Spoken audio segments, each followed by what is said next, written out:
This short's on Iron Man number 239 from Marvel. He's back, and this time the ghost is out for blood. The female ghost now is actually more interesting than the old one was, but that's the way it goes. It's from 1989.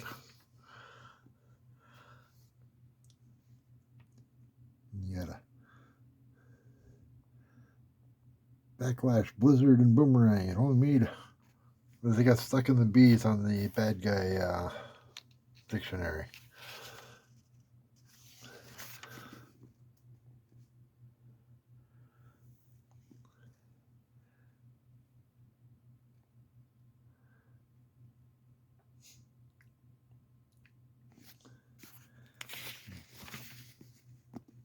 And Ghost gets to muck with them first, which is fun, you know.